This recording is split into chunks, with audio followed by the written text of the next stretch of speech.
Have you ever wondered how to manage a sales team? It's definitely different. Salespeople are very individually focused, and managing them is unlike managing anything else. Fortunately, I asked Emmet Florish to come on the podcast. He's from Control.io. He really knows his stuff because he's managed global sales teams before. So he walked us through precisely how to manage a sales team and do it really effectively. You're going to love it. Welcome to SaaS-Story in the Making, the podcast that features the people who made the software world what it is today and the leaders who are shaping the future of technology. Here's your host, Matt Wallach. Yes, I am Matt. I am your host. Welcome to SaaS-Story in the Making. I am delighted to have you with us. Thank you for joining. And I'm really excited to talk with my special guest today, Emmet Florish. Emmet, how you doing? I'm good, Matt. Thanks for having me on. Absolutely. Glad to have you here. Let me tell everybody about you. So Emmet, he's the CEO and co-founder of Control.io. And what they do is they develop sales teams, one sales manager at a time.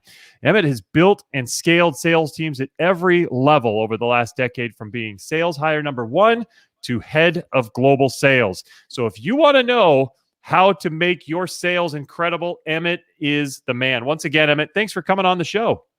Yeah, thank you. I think, as I said, we share similar philosophies when it comes to the training and coaching stuff that everyone talks about in B2B SaaS. So I think it's a great time for us to be chatting. Nice sunny day over here in Ireland, so balmy weather, and you'll have to listen to my dulcet tones for a few minutes here.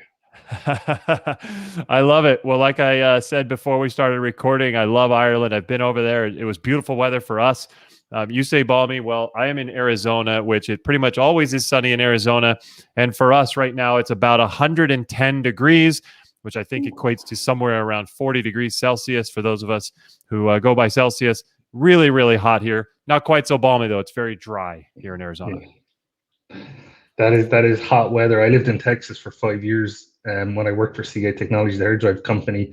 First year over there, there was an ice storm in February, so we were not expecting that in Texas. We're coming from Ireland. It's just all shorts and t-shirts, so we had to get like winter weather, and then we had 6 straight weeks of 40-degree weather during the summer. So it was an eye opener for sure.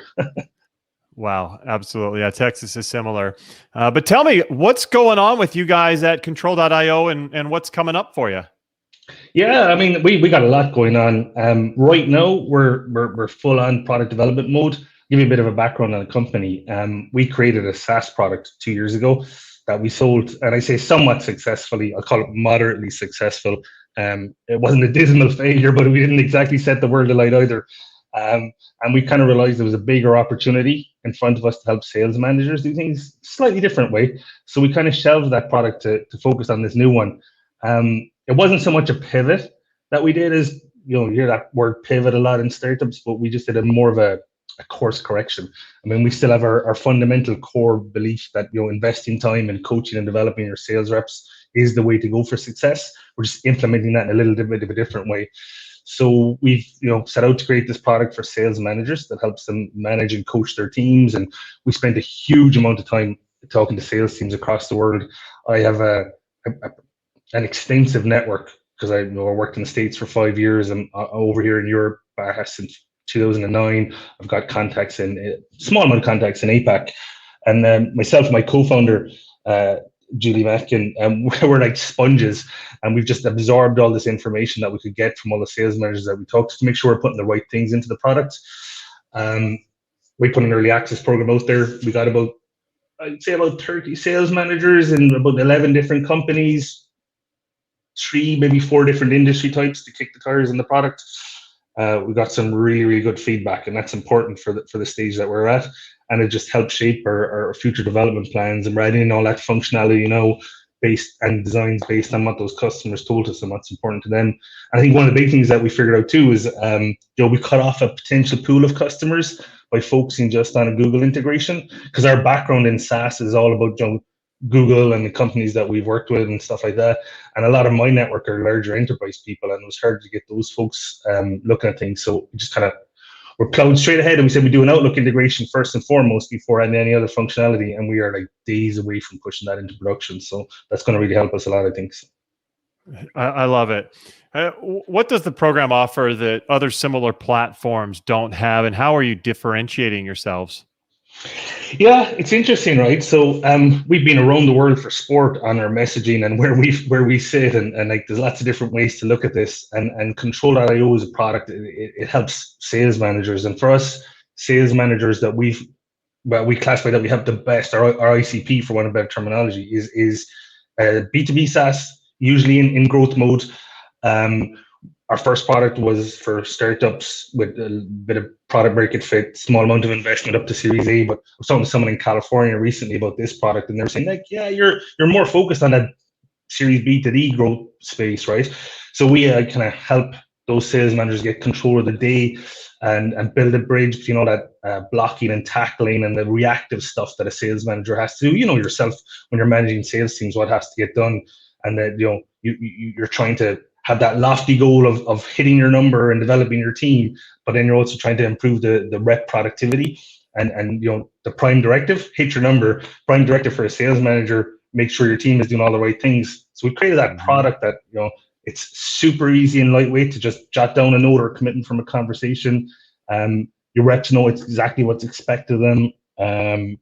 There's not a whole lot of work to it because the system kind of kicks out reminders and just helps you build that picture and join the dots up. And I'm kind of going a little bit off topic on the question, but if you think about like the problems that sales managers face at the moment, right? All those different conflicting priorities, right? Get your deals done, make your number, talk to product management about feature X, or engage at marketing and so on. Lots of those things can take away from the time that you spend with your team. And those distractions, I mean, they cause one of the real kickers, which is just that mismatch in expectations or understanding based on what was discussed, right? And I think that causes a lot of problems. So what we set out to do was create that product that helps those sales managers, and how we kind of differentiate ourselves in that way is, there's loads of tools out there for task management and productivity tools and all that kind of stuff, right? So we talk to all these sales managers and say, yeah, I coach my team, and they talk about their weekly one-to-ones or their call coaching sessions. I love me some call coaching. Everybody does, right? Gong, Chorus, Refact, all those kind of cool tools. But when you look at what sales managers are actually doing in reality, if you think of a pie chart of all the interactions that they're having with their reps, and a rep will ping for help with something on a deal or something they're struggling with at a particular stage in the sales process, and like those scheduled sessions that sales managers say they're having, they're actually a pretty small piece of the pie overall. So like, where's the visibility on the rest, right? That's what we're trying to get to with our product, and that's where we're kind of a little bit different. So all the effort that you're putting in as a sales manager into those other conversations, but you're not tracking them, and there's no follow-up, so you don't know if they're having the impact that you expect them to have, right? And that leads to a mismatch. So I think when I was doing that, because I've been sales hire number one on the ground in EMEA on a couple of different occasions, a couple of different companies, and you try and do this stuff and you build up your picture of what you're doing over time. It just feels like a lot of work to do that in a spreadsheet or a task management team, especially when your team is growing. So we just kind of created this product that just helps you get control of your day, keep all the plates spinning as you do. And then everybody asks us, so your question, right?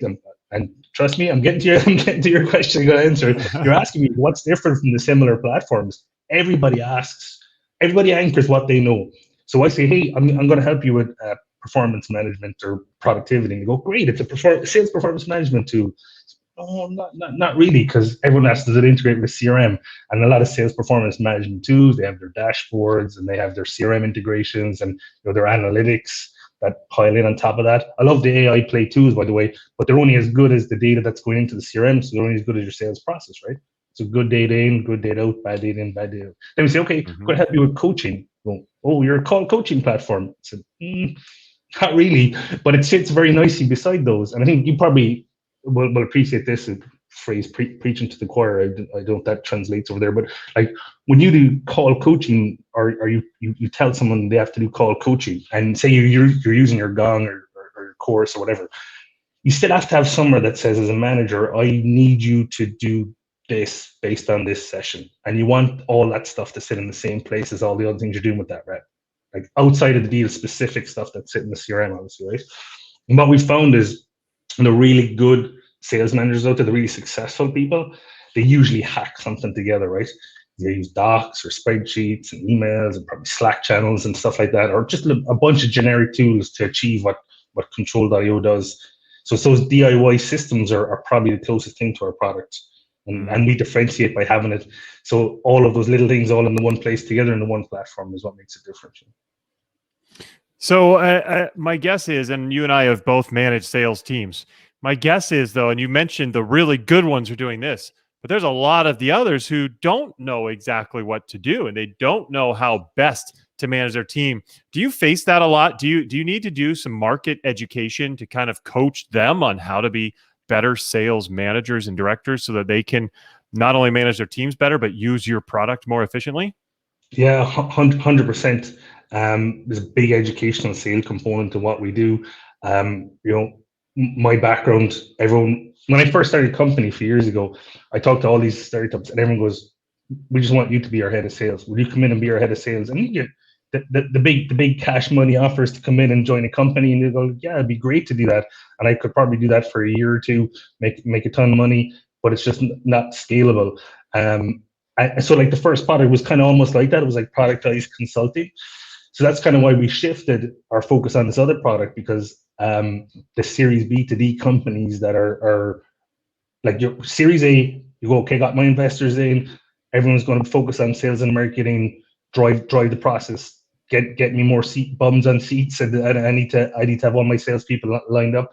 I think as you go further out, you put more rigor around the process, and you bring in a different leadership. You might get a CRO or a senior VP that really wants to drill in on the data and understand what's happening with their team, and that's where they're the ones that would be most likely, pushing out a new piece of tech to a sales management team.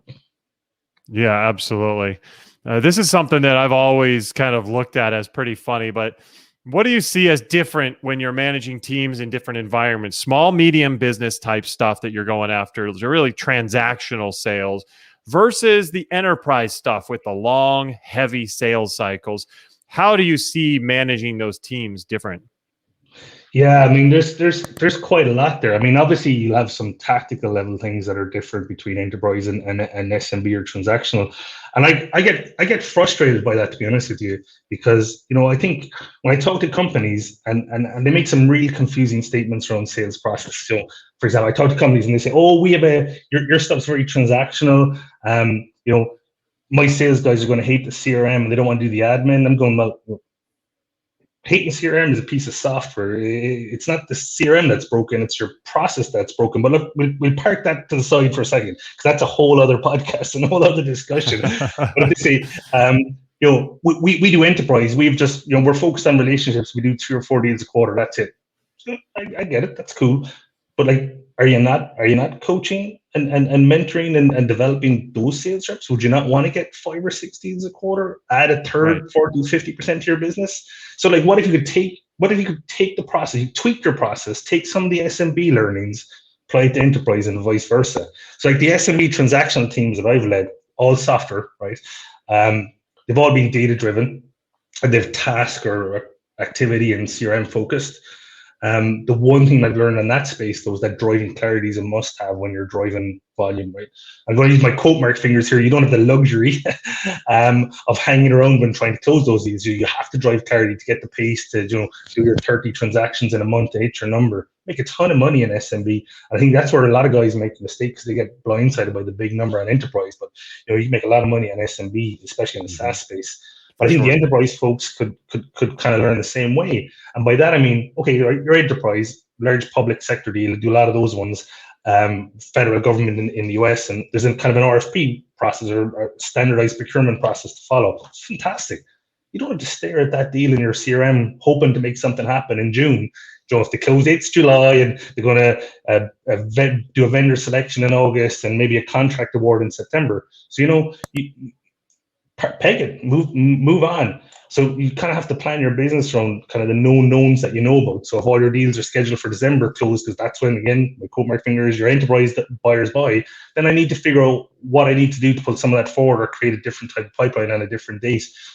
But on the flip side, for your SMB guys, you can learn a lot about account mapping and relationship mapping from the enterprise guys, because sometimes you need more than just one champion. Even if it's within a 30-day sales cycle, I need to know that Bob in IT has an IT manager who has to go to a VP to get some kind of level of funding for this deal if it's more than $5,000 single sign-off. Some companies will get 10, 12 grand as enterprise. To me, enterprise is mid 6 figures up to 7 figures. Some companies enterprise is 7 figures and above. But my point is, you want to get that deal across the line. I need to know what's happening there. Same deal fundamentals can apply. Know your customer, industry, drive for clarity and timelines, have a plan of engagement. I think when it comes to managing your team, probably the same thing. You have to get clarity and set expectations. It's kind of, you can tell them a little bit about that stuff because I built the product around it. But I think that's the major differences kind of between SMB and enterprise. Yeah, I would agree. And both require constant training, constant retraining, constant, guidance from that sales manager. When you look at it from their perspective, I think too many times we kind of let people go and hope that it's going to work. And we need to really stay on them constantly to make sure that they're continuing to improve, continuing to evolve and get better and better at what they do. What I want to ask you though is, what do you think is the best thing about managing a sales team from your perspective, Emmet? Yeah, I think one of the best things for managing the sales team, you will get rewarded for the success that you have. Shadow of a doubt. If you can, what I found for me, if I can create the right process and infrastructure for a company and help them grow and invest in the team. So I went from sales hire number 1 to a team of 28 in like less than 2 years. Hire the right people in there. You get a lot of success for that. And obviously, yeah. Everyone makes lots of money in that point, but you'll be part of the growth engine when you do that. I think it's a dual-edged sword though, right? Because like what you do to get you there doesn't keep you there. So that phrase of I don't know how you do it in the US. You probably talk like AAA to minor league to major league in the baseball. What gets you up along those routes doesn't keep you there. So you have to kind of adjust and do things a little bit differently, which is to your point earlier. I think it's one of the challenges I had when I first started as a sales manager was going, I got this, I know it, I'm doing it, it's good. And I got my first 4 reps and they were doing it the exact same way. And then I brought in more reps and they started doing things a little bit different way. And I didn't adapt quickly enough. Mm-hmm. And you have to have that constant repetition and reinforcement in your coaching and your mentoring and your developing the team, I completely agree. That's one thing that I think people don't do enough of. And you talked about it. I call it, what's the correct next right thing? Like what you do at this stage may have worked, but it doesn't work at this next stage or at another stage later. You've got to have that correct next right thing. What other issues or mistakes do you see happening in sales management and leadership? Yeah, there's a couple of really big ones, I think. Like to your point there, the right thing at the right time for the right outcome is a phrase that I kind of say all the time. And like I work with clients and they bring people onto these sales calls and they start talking about CRM admin. And I'm going, hey, I just had one of your reps close the biggest deal in the history of the company on a Friday, and it's Monday morning in the sales meeting. No, and it's coming into the end of the quarter. No, it's not the time to worry about the CRM admin. Yes, CRM admin is huge, but not right now. So timing is all about what you need to do with the right thing at the right time. Things like there's 2 big things I find for managing sales teams. Right, you can't treat all reps all the same. It's like content, right? I listen to podcasts. I don't watch a lot of video. I like to read the transcripts of podcasts because I consume a lot by reading. So doing that with reps is the same thing. So when you're dealing with sales reps, I have reps that I could almost joke about, like gallows humor. Oh God, I'm going to get fired if this deal doesn't happen. And they know it's just banter. But I also had really, really sensitive people that would actually go. Oh, I remember I passed one of the girls that was on my team a few years back in the office.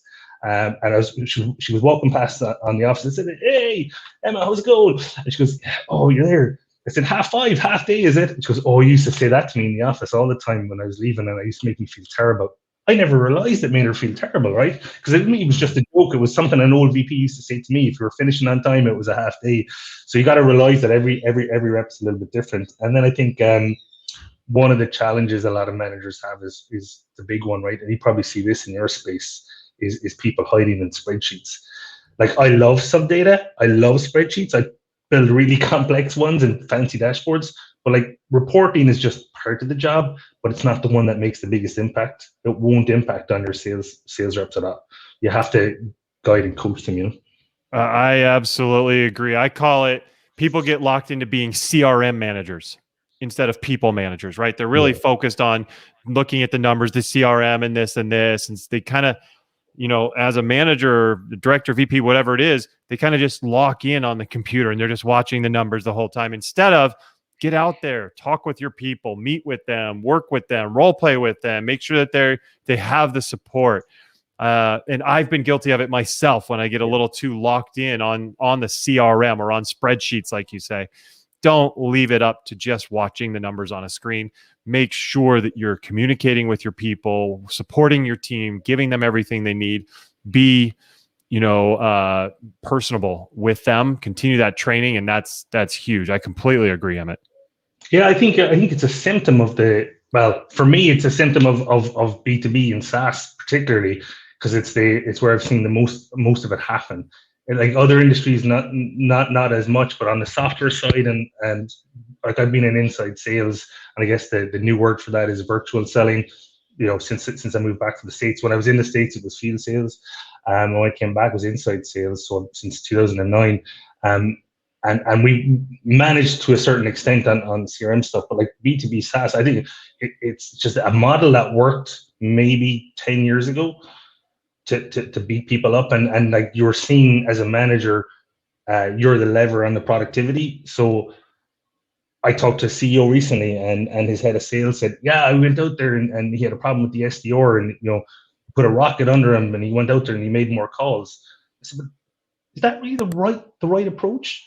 Because he saw it in the data that the calls were down, but like, why are the calls down? Is it because the SDR is having better call quality and longer calls? Is it because he didn't have enough leads? Is it because he was tied up talking to marketing about something? Ask the root cause. Within 2 months, that SDR had left that company. He went, I'm done, hand in my notice, and left. So like, that can happen. I know it's different over in the States, but over here, notice periods and all that, people leave. But I think the problem I see is managers jump to a conclusion around the data without actually thinking what's actually going on here. And there may be 2 or 3 or 4 different paths. No, sometimes it is, hey, the SDR just didn't pick up the damn phone, right? But you have to figure out what you're doing with it in a way that's right, and know the data will inform you what to do, but you have to know what to do to get the right action out. I completely agree. I want to ask, what advice do you have for software leaders or sales managers who are just starting out? What can you share? Yeah, for people just starting out, right, it's tough out there. I think 10, 15, like say before I started Control Radio, worked in project management space, productivity space. Ireland's leading SaaS company, indigenous SaaS company. So you hear about all the big companies like the Stripes and the Intercoms and all that, but like we have a huge SaaS industry over here in Ireland. There's lots of companies out there that have closed Series A, 15, 20 million rounds. And 10 or 15 years ago, you could get into a space like CRM or productivity. No, you can't, right? So like the productivity space, you had ClickUp getting 30 million in funding. Monday went public. Asana's out there, all these big name companies, Reich and all that kind of stuff. So you right now you have to do a lot of research before you do anything else. Research. Like my co-founder Julie she's the guru when it comes to research, and she's the product person, and we spend a lot of time talking to lots of sales managers before we even put a line of code together for the new product. So got to know your ICP and your industry to make sure you're providing something that solves the problem, right? I love that. I've heard that so much from some of the best SaaS owners, the best product managers. You've got to know your ICP. You've got to know your customer, research, talk to them, have those conversations. That's how you can make sure you're developing your product, your service to them. I love that you guys did that. And that's probably one of the main foundations of your success. Yeah, I think so. And also, like I said, the SaaS industry, right? It's exploding. Everyone knows about the multi-billion-dollar TAM that's out there for SaaS, but you got to take it down a level. So the SaaS before was software as a service. Now you have software as a service for product or industry X or vertical X, whatever. So like there's plenty of room to make more products in SaaS for a niche or a niche. And that's why we focus on sales managers, because there's loads of sales productivity tools out there. Like we talked about, right? The ones that talk to the CRMs, or they build on the analytics or the dashboards, or the call coaching tools like Gong, Course. They all focus on the sales reps, right? Now they help obviously sales managers a little bit, right? So if I'm the product Gong and I see, hey, sales reps are doing all these calls and they're not focusing enough on discovery, and I wave my little yellow flag and I go, hey, Mr. Sales Manager, talk to that sales rep about the lack of discovery. Still gotta have a session there to say, okay, what am I talking to them about, or how do I do this, or how. And like you could do it at an individual call level in those tools, but as a collective whole, as a session on call coaching, or maybe I have to spot a trend. I need to do something about product demos or product knowledge or role playing, and I need to do that for the whole team. You got to put that somewhere else, right? So you got to have a tool for that for your sales manager, and that's the kind of niche we're focusing on, I love it. Looks like you guys are doing some great stuff too, Emmet. This has been a lot of fun. I've learned a lot. It's been a lot of fun sharing some of the best practices. I want to know, for everybody out there, how can they learn more about you and Control.io? Yeah, that's good. It's good. We're kind of a little bit different, because like you won't find us at every social media platform. That was one of the things that we started off doing. We didn't want to be on Instagram and Facebook and Twitter and all that. So LinkedIn, it's our primary space. We have our website Control.io, and we post all our blog content on there. If anyone wants to head over there and request access to the product, they can get a free trial. It's fully functioning 14-day trial if anyone wants to take a look. What I would say to anyone though is, even if you don't have the time or inclination to look at more tech, just follow me personally on LinkedIn or our company page so you can get access to all the blog content. Okay, perfect. We'll make sure to put that in the show notes as well for everybody watching and listening. You'll see that there. But Emmet, thank you for coming on the show. This has been a lot of fun. Excellent. Thank you for having me. It's been brilliant. And look, I'm loving the content you're putting out there. I look back to a couple of the other blog posts, the Jason and the J ones and the outbound and all that kind of good stuff. I think that's a big area for a lot of early stage startups to look at, is outbound. So I love that content that you put out there, and I'm just being delighted to be on the podcast. And it was really great to chat. So thanks a lot. Likewise. Thanks for consuming the content. Glad you like it. Appreciate the feedback. And for everybody out there, like Emmet, make sure you subscribe. That way you're going to be able to get all of these episodes, all this great information from experts like Emmet sharing their most valuable pieces of insight. That way you're going to be able to level up yourself and your company. So make sure you hit that subscribe. We appreciate you coming. We will see you next time. Take care.